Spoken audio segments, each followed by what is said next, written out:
G'day, welcome back. Today it's my real pleasure to present a conversation I had with Owen Miller. Owen's the candidate in the upcoming Aston by-election for the Fusion Party. It was a good opportunity for me to learn more about Owen, about the Fusion Party, and how minor parties can actually influence the debate in Australia and play a part in Australian Parliament. If you liked this sort of content, you want to get more involved in Australian politics, Victorian politics, please make sure to subscribe to the channel, chuck a like down below, leave a comment. It all helps get the algorithm boosted. It helps me stay engaged as well. So without any further ado, here's my conversation with Owen Miller. All right, so I've just hit record. I'm joined today by Owen Miller. He's from Fusion Party Australia. Owen, do you mind introducing yourself? What is Fusion Party? What are you guys talking about? Hi, the Fusion Party has been around a bit over 1 year. The fusion is because multiple parties fused together. The enrollment requirements were changed so that previously we only needed 500 members for each party, but then it got changed to 1,500. So a few minor parties merged together. And yeah, it turns out we have very compatible ideas. I was part of science. There was also the Pirates, both Planet, Climate Justice, and the Pirates. Oh, I said them twice, sorry. The secular party was the fifth, yeah. That's right. I think the Pirates rated double mention because they're the party. I was familiar with the Pirate Party, probably out of those minors that you mentioned. And they kind of struck me as like an anti-authoritarian, kind of independent libertarian-ish sort of movement. So it's kind of interesting to me, not that I think those ideas are incompatible with climate parties or anything like that, but it's very interesting for me to see those sort of parties merge. I wonder how much of the ideas of each party are you bringing in as fusion, or is it really like an amalgamation is better than the individual pieces? Yeah, I think, it's very similar to how the Australian Parliament itself works, different people having their own individual specialties. I would say there thankfully wasn't too much conflict or anything between the parties. I guess one idea that comes to mind is the Science Party is very focused on technological advancement. And so if we consider nuclear reactors, for instance, then the agreed consensus is that we should lift the ban on nuclear reactors such that we can have medical research and greater research for physics and for nuclear fusion. But our party's stance is that we don't support nuclear reactors for nuclear fission power. And many environmentalists are against nuclear. So it's good that we couldn't have this sort of consensus. Then in terms of other policy areas, I guess it's more each party has their expertise in that, and it doesn't conflict with the other parties. And so the election's coming up 1st of April. We've got our election coming up in the Aston area. What are the main selling points that Fusion's putting out here? If you could hit me with your 2 or 3 kind of biggest policy pieces. Well, I'm a software engineer, so my focus is on harnessing the technological developments in our society, harnessing them for lowering the cost of living. I feel that in Australia over the past few decades, all these innovations happening, Australia hasn't been making the most of them. And now our online life is governed to us by American tech giants. And the other thing worth pointing out is that these innovations haven't actually been lowering the cost of living. These innovations are being applied to squeezing us more, to extracting more rents and maximizing the GDP growth of the shareholders and the United States. If we were to apply the innovations in robotics and software to improving human well-being, then we would see the cost of living fall, and then all these complaints about the various issues showing up in Aston would be much easier to resolve. We would have, as well, one of the Fusion Party's positions is universal basic income, and many people ask, how are you going to pay for it? All these people getting money to pay for essential life services. Well, if the cost of living was going to zero, then it would be very easy to achieve this notion of not having to work just in order to put food on the table. And I think UBI is probably, for me, your landmark policy. It's certainly one that grabs attention, like universal basic income. I did a little bit of research. I think I've gathered that Fusion doesn't have an exact mechanism for how UBI would be administered. But do you mind just giving a little gist? What is universal basic income? How does that change the way that we kind of live and work in our society at the moment? Sure. Yeah. As you mentioned, universal basic income is more of a vision as opposed to a specific implementation.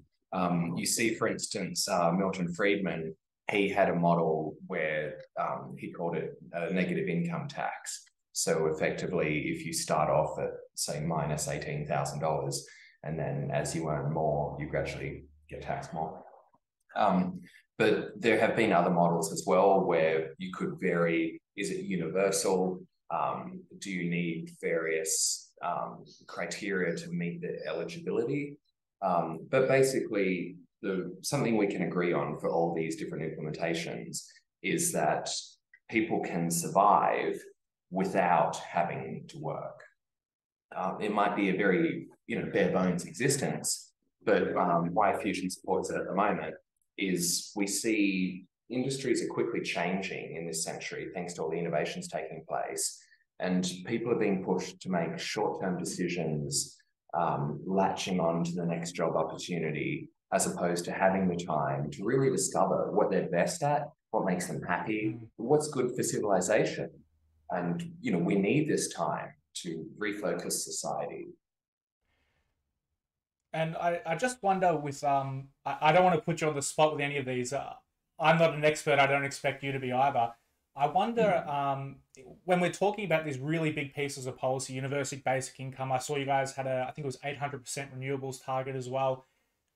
I guess as an individual member in Parliament, assuming that Fusion doesn't somehow become a majority party overnight on the 1st of April, how do you go about putting these items on the agenda? Are you expecting to be able to bring in universal basic income in your first term? Are you expecting to be able to start that conversation? How does that actually play out in Parliament? Sure. As you mentioned, it would be difficult to, force these things to happen. But the main thing is, if voters are going to vote for the Fusion Party, it adds credibility to all these ideas. At the moment, when we suggest 800% renewables, I guess the Liberal Party and Labor Party can dismiss it, saying, this fringe party, who cares about their ideas? But if the people of Aston vote, actually, we like the Fusion Party and we like their ideas, then either, the Liberals can adopt it and, we get what we want, or they can ignore it and we, gradually win more and more seats until, the population declares like, hey, the Liberal Party is irrelevant now. And it's something you've touched on there, I think is really important. It's really fundamental to democracy. It's something Australian democracy has probably been missing for a while, is those independent voices, people that can put ideas on the agenda that wouldn't get on there otherwise, even if they are from kind of, as you've said, these fringe groups or something like that. This is what News Corp calls yeah. Instead of calling us the Fusion Party, they call us the Fringe Party. They call you the Fringe Party, really? How bizarre. How strange. I was interested when I looked up the ballot paper that the Fusion Party was on there. And I don't say that to disparage you, it's actually quite the opposite. The parties, I guess there's the three parties, yourselves and an independent candidate on there. You guys must have been ready to go, because I know at the last election there was a whole bunch of independents, other smaller parties and so on. You guys were ready to go for this by-election. Without going too much into the details of it all, how do you just start a campaign and just get ready to go like that? Oh, I guess so I was living in New York. I moved back to Australia in November. So this is the first federal election where I've been able to compete. And yeah, part of the reason for moving to Australia was that I could more fully participate in shaping the political ideas. So, when there was talk in the Fusion Party, like, should we run? Who would be the candidate? I thought, let's not waste time. I can do it. I can pitch the ideas to the Fusion Party, and I feel that Australia, needs these ideas to happen. Otherwise, we're going to fall further and further behind the rest of the world and become, more of a vassal state for the United States. And if you don't mind talking about yourself individually, I know that previous conversations I've had, it really comes from a drive within. People really want to affect change when they get into politics. Can you describe your journey, I guess, of going from someone who is obviously aware of this to someone that's actually involved in a party to someone that's running for office? Like, what does that process look like? As a teenager, I read a lot of science fiction, especially Isaac Asimov. Then I've just I been studied reading the robotics. Foundation books out of just sorry to Oh, interrupt okay, there, but cool. yeah. No, good. I was long interested in robotics. I studied robotics and computer science in Sydney, and then eventually moved to the US to pursue my software career more fully. Um, I've long been thinking about, how can technology improve society, how will it play out, and it's been really disappointing to see that um, technology keeps being misused, and then the technology gets given a bad name. For years, people have thought of robotics as, robots as evil, and cameras as spy equipment. Mm. I tried to create a startup called Tanuki. The premise was cameras in bars would recognize how often does this person come back, how long do they stay, are they smiling, and then instead of just optimizing for revenue per night, we could optimize for maybe smiles per hour, maybe someone's social contribution score. But the overwhelming response was that's creepy, that's Big Brother. And I realized my uh, you know either my ideas would have to greatly change or society would have to change. And I feel that if society can change to be more accepting of these new technologies, and we don't, I guess, throw the baby out with the bathwater, we can have a happier society if we embrace technological changes more. And this led in 2020, I created the Non-Human Party. I was sorry, I was standing up for the rights of robots and animals.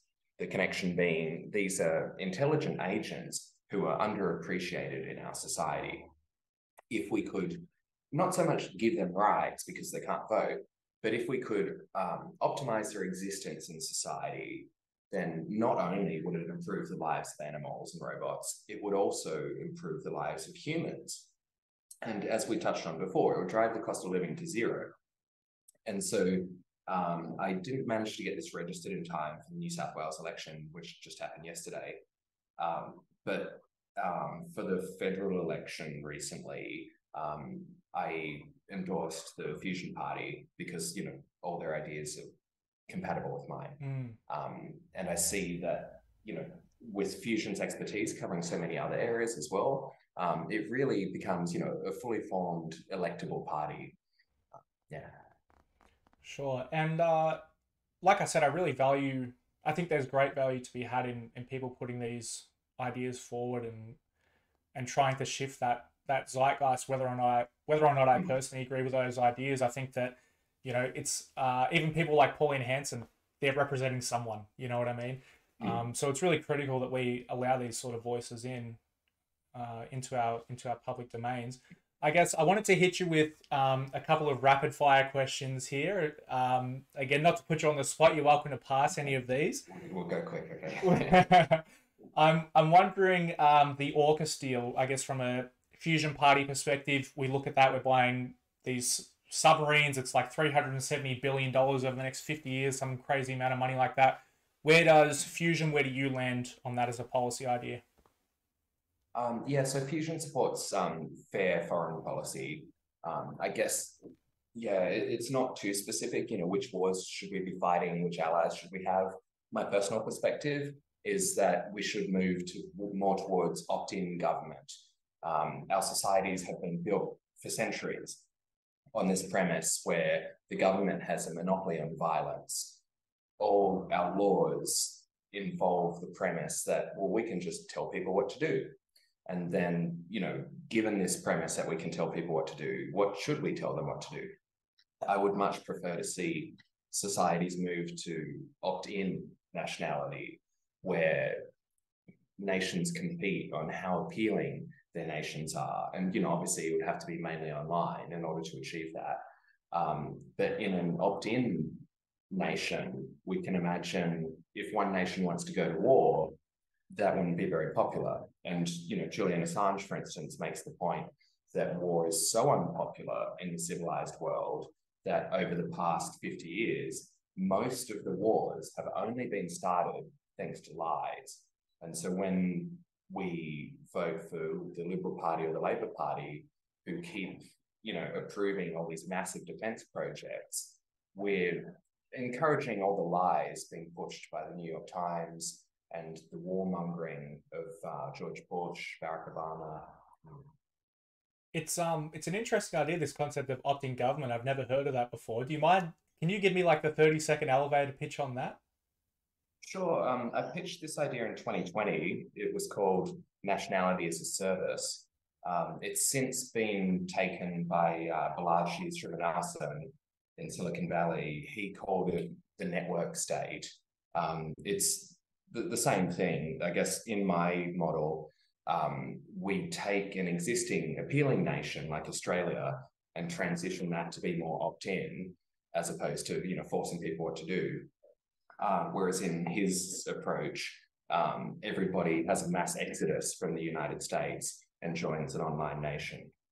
But it's very equivalent to seasteading, his model, where this has been tried a few times, where people leave the United States and live on like a cruise ship, but it's unappealing and it doesn't catch on. Anyway, yeah, the essential idea is that we live our lives mostly online and we opt in. And we see as well, all the different encryption apps. There has been a sort of whack-a-mole game where people can send encrypted messages to each other through, say, WhatsApp, and then the US government comes along and forces these people to install backdoors, and so the secrets can no longer be shared. And we see as well, when it's too easy for people to share secrets, the laws get bent a bit, and people like Julian Assange stay in prison for how many years are we up to now? And it's been a minute.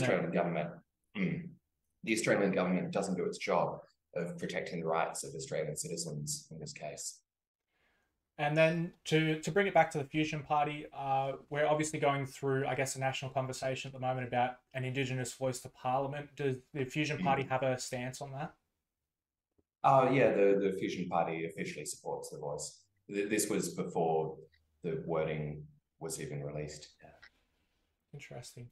And then to bring it back to, you've mentioned a few times cost of living, and I'm really getting the sense that that is driving a lot of the machinery of the Fusion Party, and that maybe things like UBI are actually more about cost of living. It's more about allowing people to engage in society, and that's just a mechanism to do it.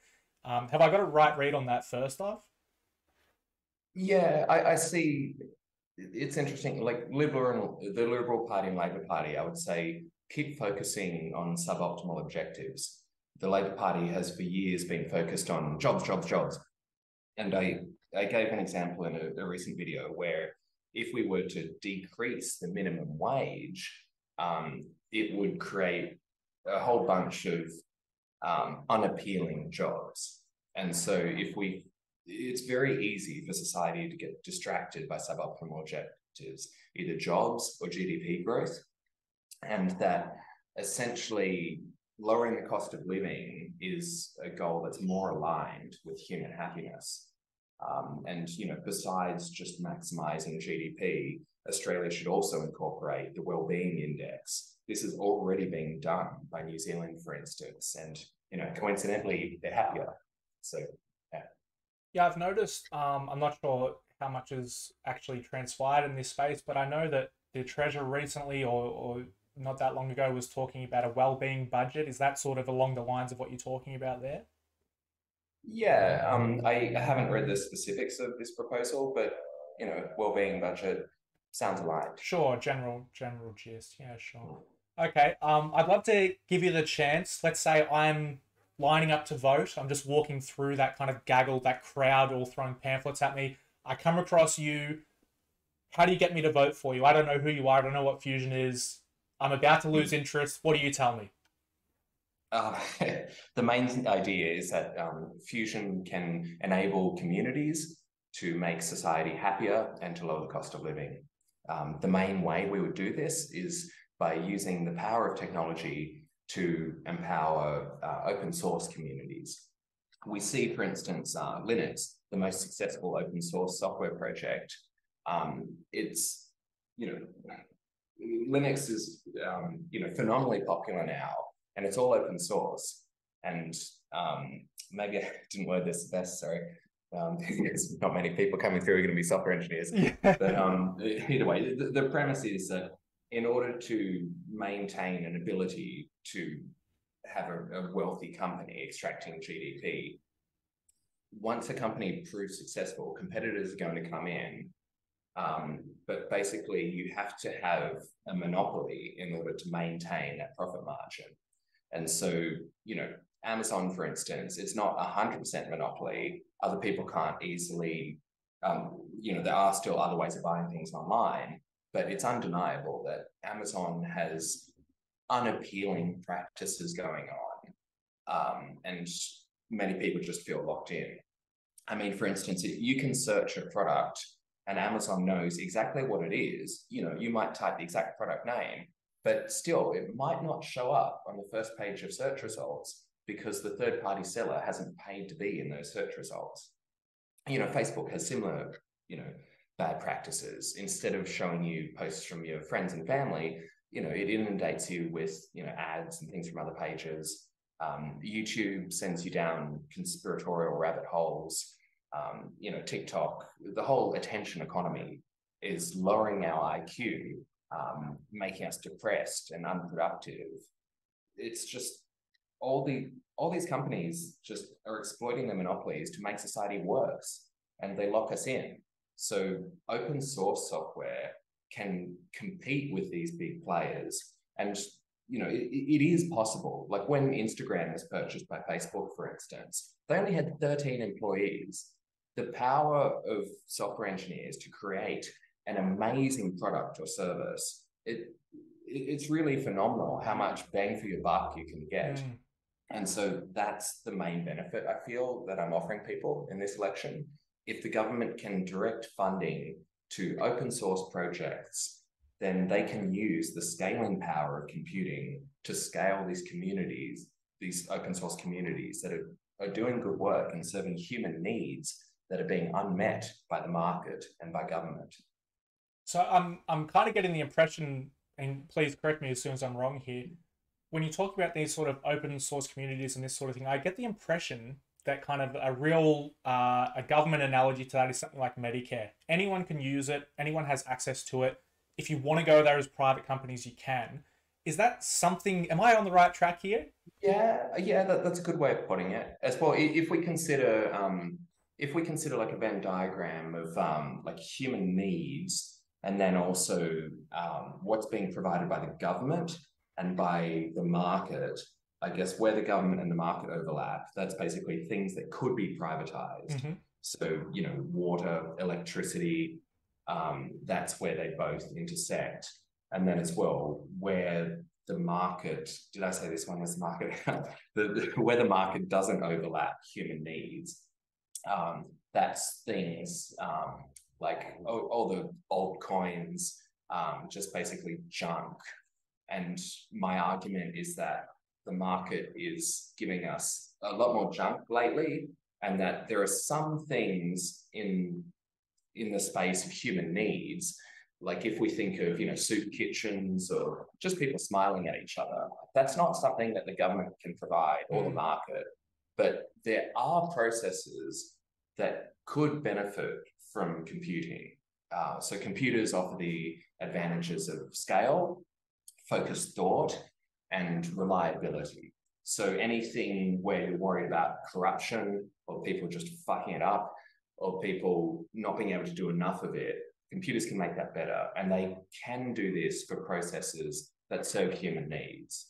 And unfortunately, it's not being done. Because as well, if you're easily able to apply computing to a process, then there's lots of money to be made in that, and you can go get a job doing that. And I think that's partly why we haven't seen it applied as much as possible to charitable sort of things. Even Nation Builder, we use it at the Fusion Party. I guess the name says it all. You know, they're collecting a lot of money from any sort of political movement around the world. You know, it's not so much a charity for them. Thanks for that. Really, really appreciate all the time you give me today, Owen. It's been really good to get kind of sometimes you can read the article, what does the Fusion Party stand for? And you get those little dot points and they're helpful, but it's been really good for me to have you kind of extrapolate on those points a little more. Was there anything you wanted to close on? Any last words that you had here? Closing words. Sorry for rambling a bit. No, no, not at all. Not at all. But yeah, I think I don't know. When I get more time for the written stuff, you'll see like in my pitch for the like my candidate website on the Fusion Party website. Yeah, when I have time to edit my answers, they make a lot more sense. Sorry. Yeah. So I've been joined today by Owen Miller. He's running for the Fusion Party on 1st of April in the Aston by-election. Owen, thanks again for your time, and I look forward to seeing how it all pans out. Okay, thanks, mate. Bye.